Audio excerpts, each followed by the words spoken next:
shocked to the core. Samantha Markle claims Archie and Lilibet are fake. Meghan was never pregnant.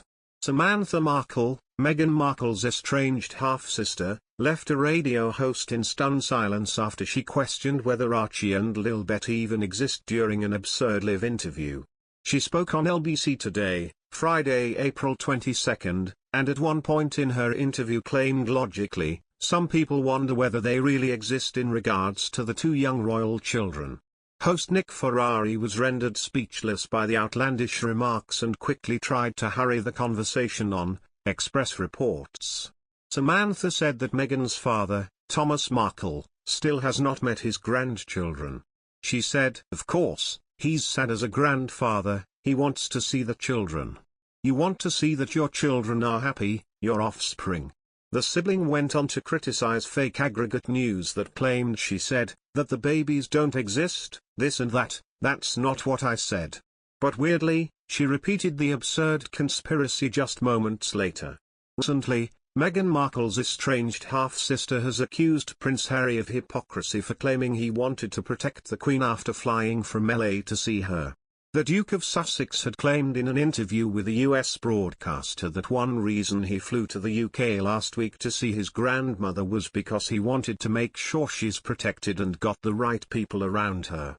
The controversial comment, coming from a man who has spent much of the last 2.5 years abroad, has sparked fury and speculation as to who he could be referring to. Program host Nick Ferrari asked Samantha what she thought about claims that some of the reason behind reaction to Meghan was because of her skin color and there was a racist element.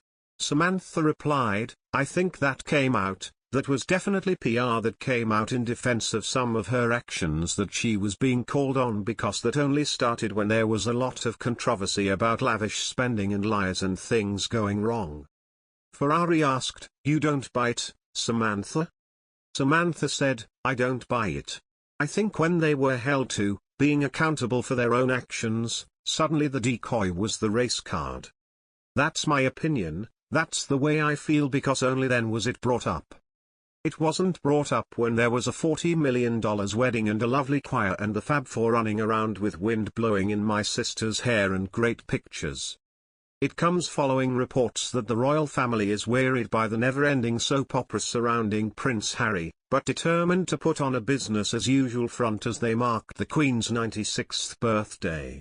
While the Duke and Duchess of Cambridge were yesterday working in London, where they had to dodge questions about the embittered prince's latest claims from broadcasters, the monarch enjoyed a low-key day at Sandringham. Charles is said by some to be weary of the constant wranglings but buoyed by the fact he got to see his son last week. Clarence House said it would not be drawn into commenting on a private meeting, but one source said Charles and Camilla had appeared pleased after getting to see Harry and Meghan at Windsor. William and Kate were forced to avoid questions on Harry's comment as they visited the Disasters Emergency Committee, DEC, in London this week. As they left, a broadcaster called to William, "Sir, does the Queen need protecting?" The couple did not stop or respond.